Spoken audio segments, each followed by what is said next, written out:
এটা হলো আমাদের খেলার মাঠ, সুন্দরমহল সরকারি প্রাথমিক বিদ্যালয়ের সামনে খেলার মাঠ। বর্তমান বৃষ্টিতে আমাদের মাঠের এই অবস্থা, প্রায় সব জায়গায় একই অবস্থা। সবাই এখন ব্যস্ত আছে খেলার মাঠে মোটামুটি মাছ ধরার জন্য। সবাই মোটামুটি কম বেশি খাবারের মাছ পাচ্ছে, কেউ জাপানি ফুটি, কেউ রুই। ওদিকে আমাকে মাস্টার মুজফর ওই দেখা যাচ্ছে ঈদগাহ মাঠের পাশে।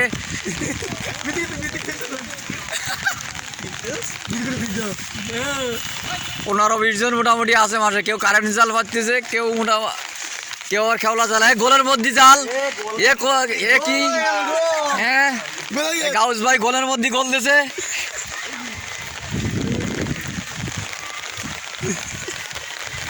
এদিকে মোটামুটি আছে আমাদের মোড়ল বাড়ির মোটামুটি 6 জন।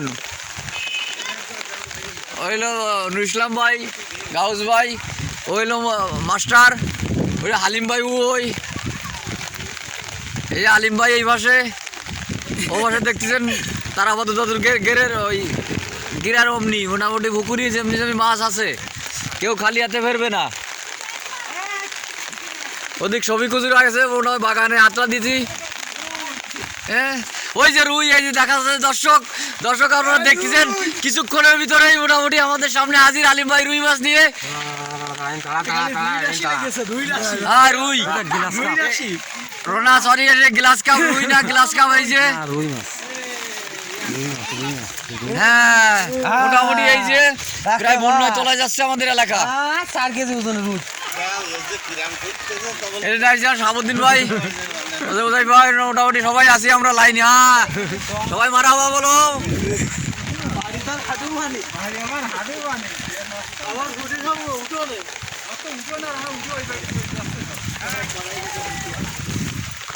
কঠিন কঠিন অবস্থা এলাকার সব, যেখানে আমাদের গ্রামের একেবারে মাঝখানে, গ্রামের মাঝখানের এই অবস্থা, খেলার মাঠের এই অবস্থা যদি হয় তাহলে আশ্বস্তর। ধন্যবাদ সবাইকে।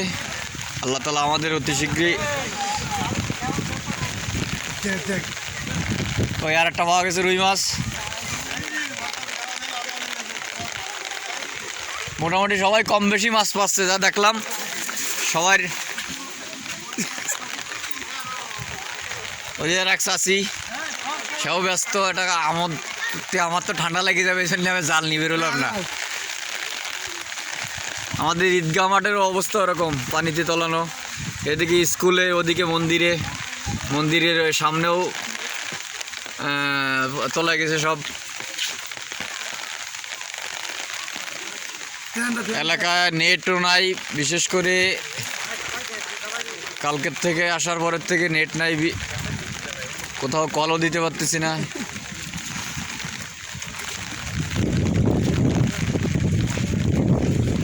আমার তো মনে হয়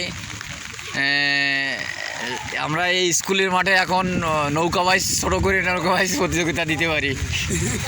আপনাদের মতামত থাকলে মোটামুটি একটা প্রতিযোগিতা হবে।